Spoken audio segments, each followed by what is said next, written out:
wives of the Prophet within the category of Ahlul-Bayt. We have a different interpretation. We're not going to discuss that. But if we're going to primarily stick on who follows the Ahlul-Bayt, then I would like to demonstrate 3 simple examples today, which proves that you do not take your religion from Ahlul-Bayt. The first one is the fact that you guys do not read Bismillah ar-Rahman ar-Rahim. You do not believe it to be part of the Holy Quran.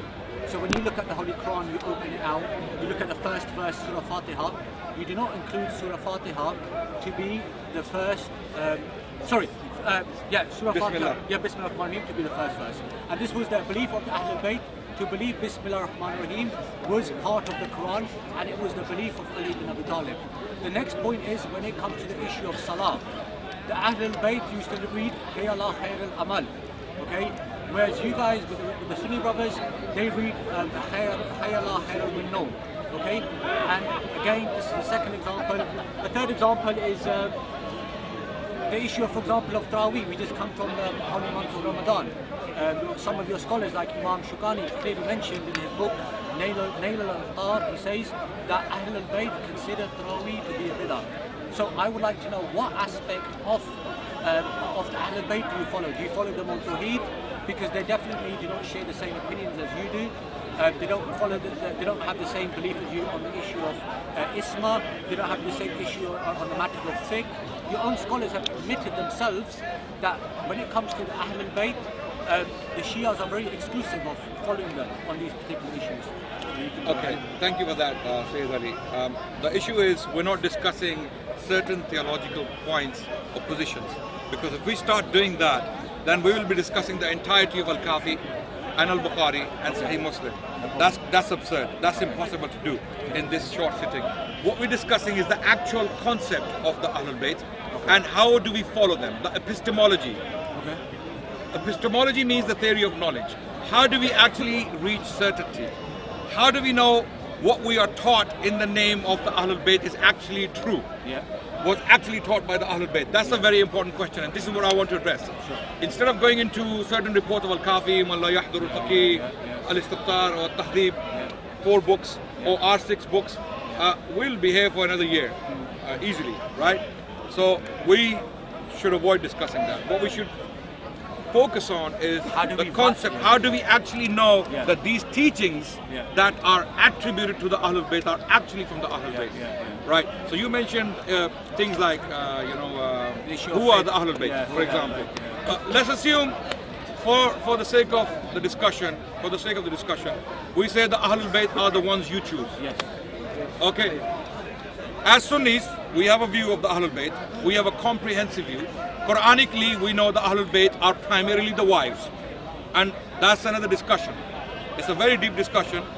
It is based upon the Quran.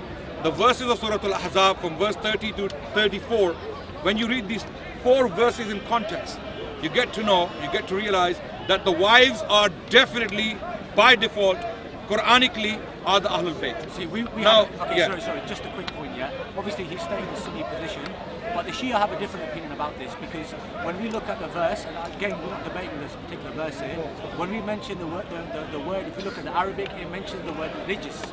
And Allah talks about different types of rijis, okay? One of the types of rijis is what a woman has on a monthly basis, for example. This is also regarded as rijis. And we know the wives of the Prophet suffered from rijis, so therefore we would automatically exclude them when Allah says He removes all rijis from them. So let's not discuss items here. Let's stick to. Okay, so what you're trying to say is that how do we? But the Quran is not talking about that rijis. Okay, I agree with you. Okay, the Quran is not talking about monthly cycles. Quran is not addressing that, because how do we know what the Quran is talking about? By reading the 4 verses, right, from 30 to 34. Sure. When you read, Allah is talking about spiritual purity.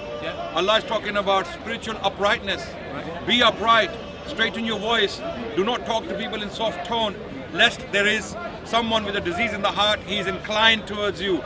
This is what Allah is talking by about. the way, Allah wants to remove impurity from you. Let's not forget who was around at the time when Allah also mentions when you speak to the wives, speak to them behind the veil. And which is interesting because it goes into another topic of the term al-Mu'mineen, the mothers of the believers. And as we know from Islam, a mother is not required to do hijab from their children, which proves that al-Mu'mineen is just exclusive to the issue of marriage. But anyway, so what you're saying, brother, is that how do we establish whether or not the information that has come to us is from the Ahlul-Bayt? So, we would say that when it comes to our books of hadith, many of these reports have been mass transmitted to us. These reports have been mass transmitted to us, and we accept them. The issue is not whether or not the reliability of these reports, because even now, I can present you a Sahih tradition which may go against what you believe. But you won't accept it because it's a Shia tradition. Likewise, you will present something to me from your books that could well easily have a Sahih standard. But I will not accept it because it's your book. You understand? So if you want to talk about how do we understand what information has reached us, I'd say through tawatur and mutawatir reports that has been passed down from one generation to the next. Thank you for that. You see, I'm not going to give you reports from, for example, Abu Huraira. Yeah. Or from Umar. We hardly have any, right? Or from Abdullah bin Umar. Umar. I said Umar. We hardly have any. No, Abdullah bin Umar. He's the biggest narrator. No, Umar. Abdullah bin Umar is the biggest, one of the biggest. Okay, Right? So I said about Umar that we hardly have any, right? So Abdullah bin Umar, Abu Huraira, you don't accept them. No. Okay. So I'm talking about. So we can accept them. We can accept them within certain conditions. Okay. Within certain, if they fulfill certain conditions, we can accept reports. Even Abu Huraira? Yeah, why not? Of course. Is he not? No. Do you accept a report from disbelievers? Munafiqun? No. Okay, now hold on. Wait, one second. Okay, if you want to, no, wait, one second. It's a good, valid question. Valid question. The brother said that do we accept reports from munafiqun? Well, it depends who you define as munafiqun, because the nawasib, by definition, by default, were munafiqs because they kept the hatred of Imam Ali alayhi salam in the heart. You have narrated from nawasib narrators, so I can very easily ask you, do you take from munafiqs? No, we don't. We're not going to. No, wait. Nawasib. Even from Kharji. I know who you're talking about. You're talking about Marwan. No, I'm not talking about Marwan. I can give you traditions. I can mention now 33 narrators from Bukhari and Muslim at least, or within the 6 books, who were known nawasib. Okay? For example, interestingly, the son of Abu Huraira, who was called Bilal ibn Abu Huraira, who fought against Mawla Ali in Safin, was defined as a nawasib, and he was also a companion of the Prophet. Now, this question again goes back to our science of hadith. Our muhaddithin have studied these accusations. Certain individuals were accused of certain things by certain later authorities. So what did our muhaddithin do? They scrutinized every single one of these accusations. For example, Ikramah. Kharji. Exactly. Ikramah was accused of being a Kharji. Ibn al-Hajar al-Asqalani. He was a Kharji, but not accused. Wait. Again, if you want to go into that discussion whether he was a Kharji or not, we're going to be here for another, maybe... the principle you brought up in the Nawasib, the one that's actually agreed that he's a Nawasib. Yeah. Talk about those. Yeah.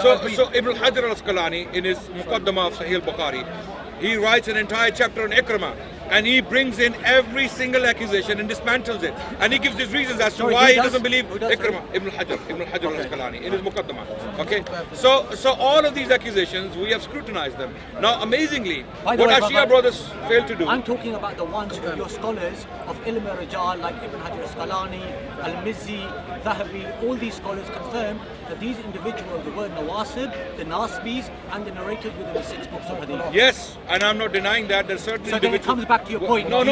From munafiqs. I can ask you the same question. Okay, no. First of all, you see, anyone who's a Nasibi, okay, was declared to be a Nasibi in the Sunni school, right? It was clear that this person was a hater of Ali ibn Abi Talib, or he was someone who used to curse Ali ibn Abi Talib, or he was known to have used bad language of Ali ibn Abi Talib. And for that reason, we have rejected certain people to be authorities for us in deen. We do not take our deen from certain people. Likewise, in Sahih al-Bukhari, you will see certain people with tashayyu'. Yes. in the chains. So our Shia brothers will always point to the Nasibis. They're not the Shia Allegedly. by the way. Yeah. The Shia, what do we mean by the Shia? These people, some of them, they actually preferred Tafdiliya. They actually preferred Ali either over Abu Bakr and Umar or Uthman. Okay? So, Imam Bukhari never took hadith from a Kufi who was known to be a Rafidi. Okay? Someone who was into cursing the Sahaba. Okay? Or anyone like that. Someone who had... But they took narrations from Khariji and Nasbis who fought against Amir al-Mu'mineen and used to curse him. Okay. Now fighting against Amir al-Mu'mineen. Okay. This is another very good question. Is fighting against Ali bin Abi Talib tantamount? Is it tantamount? Oh, yeah. Tantamount to being a Nasibi? No, we don't accept that. No, because Allah says in the Quran very clearly that when two groups of believers, Right. mu'mineen, Right. Allah uses the word, when two groups of believers fight each other, make up between them. Right. It is very possible for believers to fight, to have a war. Let me finish. Please. Yeah. Don't worry about that. So it is possible. Now we believe Ali bin Abi Talib radiallahu anhu was a believer. He was Amir al-Mu'mineen. He was the leader of believers. Karamallahu wajh. Alayhi salam. Alayhi salam. By the way, this is good. I'm glad you said alayhi salam. This is evidence that using alayhi salam is permitted, and there's a difference of opinion within Sunni ulama as well. I believe those who argue against this are fools. Okay, so they don't know what alayhi salam means. So they simply don't know. The problem is the Arabic language. They don't know what alayhi salam means. So anyone who argues alayhi salam upon all of them. So my big brother Adnan said that in the Holy Quran, it says when two groups of Muslims fight, you must bring peace, and this is evidence that two groups of Muslims, meaning those who fought against Amir al-Mu'mineen, can be Muslim. Believers, mu'min. No, they can be believers. Mu'mineen. But this is not entirely honest from his side, whether or not he knows or not, right? Let me give you guys a little insight on this verse, okay? And remember this, and please go home, search this up. When this verse was revealed, okay, there was two groups of people during the time of the Holy Prophet, may peace and blessings be upon him. One was an individual called Abdullah ibn Ubay, who was called the chief of hypocrites. Okay, from his camp, they fought. There was a fight, there was an ikhtilaf between a group of Sahaba and this a follower of Abdullah ibn Ubay. They had a quarrel argument. So what the Prophet, may peace and blessings be upon him, said: when two groups of believers fight, bring peace. Now, if you are saying that the term believer means that the person who leads the group is a Muslim, no, because otherwise it means that mu'min. A mu'min. Yeah. Mu'min, then it means that Abdullah ibn Ubay must be a mu'min. No. The chief of hypocrites. No. It came for him. Wait, let me explain. Okay. The Quran tells us there's a difference between mu'min and a Muslim. Okay. Allah never called a hypocrite a mu'min in the Quran. He does, Never. He does. When Allah subhanahu wa ta'ala mentions in the Holy Quran, when it comes to the mushrikeen women, it actually uses the word mu'minah. It says that when the believing women who were called, test them with their belief. In fact, I will show you from the Quran today that the term Muslim doesn't always mean that the person is a believer or a mu'min. In the Quran, but please answer Abdullah ibn Ubay, then we'll come to the verses. Okay, in the Quran, let me explain something. When Islam and Iman are used in the same verse, right? These two mean two different things. But Iman as a term generally in the Quran, okay, when it's used, it can also mean Iman of the higher level, or it can also mean Islam, accepting Islam. For example, Allah says, وَقَالَتِ الْأَعْرَابُ آمَنَّا أعوذ بالله من الشيطان الرجيم بسم الله الرحمن الرحيم وَقَالَتِ الْأَعْرَابُ آمَنَّا. The Arab, the Bedouins of the desert, they say, we have believed. Allah says, no, you have not yet believed. Yes. You have only submitted. You have only become Muslims. This is why, this is a well-known reality in the Shia school. That proves my point. Wait. Say it, Ali. Discussion, man. Yeah. This is a well-known reality in the Shia school that they call the general Muslim population Muslims. Even the Sunnis are Muslims to the Shia. They are not mu'mins. They are not believers. People like me and 90% of the Muslims around the world are only Muslims. They're like the Arab. They haven't truly submitted. The real believers to the Shias are the Shias who actually believe in the Ahlul-Bayt and the teachings. This is and they're confirming this. Yes. So this is why I'm saying the Quran is not saying that about the two fighting groups. Okay. The Quran is actually saying they are believing groups. Yes, it does. Let me read you the hadith. Let me read you the hadith. They have iman. Okay. Say but Bukhari, then again, Sayyid Ali, we are again going off the epistemology. We're coming back to Let's that. come back to that. But let me finish on this point. So, Brother Adnan mentioned that this verse, and if two groups of believers, mu'mineen, fall to fighting, then make peace between them. Yes, so what he said was that those who fought Mirul Mu'mineen alayhi salam were not kafir, because Allah says in the Quran two groups of Muslims can fight. Do you believe they're kuffar? Wait, I'll get to that point. No, but do you I'll get to that point. say yes or no? So I'm gonna prove from his books today. For fighting Ali bin Abi Talib was Aisha and Muawiyah and the other Sahaba were the kuffar? We will come to that. Yeah, according to your principles. So let's go to your most authentic book collection, Bukhari, to look at the tafsir of this verse about two groups of believers fighting. And it was said to the Prophet, narrated Anas, it was said to the Prophet, would that you see Abdullah ibn Ubay. So the Prophet went to him riding a donkey, and the Muslims accompanied him walking on salty barren land.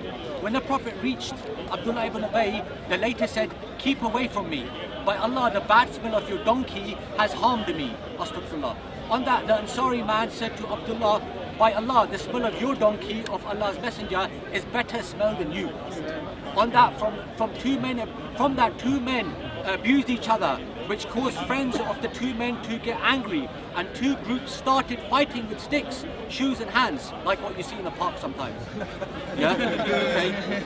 Then it was said this verse was revealed, and if two groups of believers failed fighting, then make peace between them. This makes it so clear. Say Bukhari, Volume 3, Book 49, Hadith 856. Thank you. So this demonstrates what do you understand from that this? If we accept that the term believer always means believer, we have to accept Abdullah ibn Ubay and his supporters were believers. No. Yes. Wrong. Prove it, refute me. I'll tell you why. Refute me. Here, Abdullah bin Ubay bin Salul. This man was a clear-cut munafiq. We know that. He's called a Muslim. But those who know the history of Medina, they also know that Medina was inhabited by two tribes. By the way, he was such a big hypocrite. The Prophet read his salah, funeral prayer, and he gave him a shirt. I agree. We believe he was Raisul Munafiqeen. We are the ones, our sources tell you that these were the Raisul Munafiqeen. Okay. Now the issue is, your sources say he was Muslim as well. Anyone. A moment. Wait. Yeah. I can give you a better example. No problem. The issue of accusing of Aisha. Right.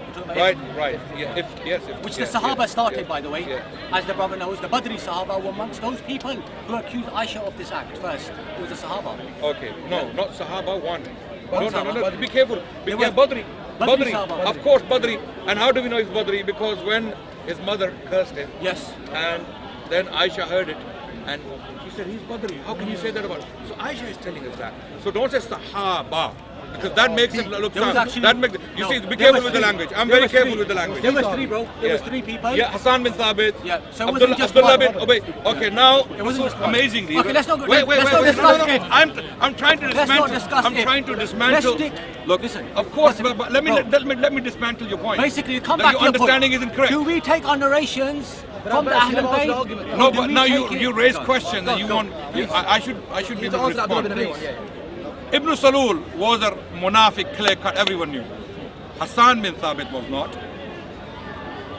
The Badri Sahabi was not. And the other, the woman who was lashed. So there were certain companions who were actually lashed by the Prophet ﷺ. Right? Ibn Salul was part of the accusation. He was not lashed.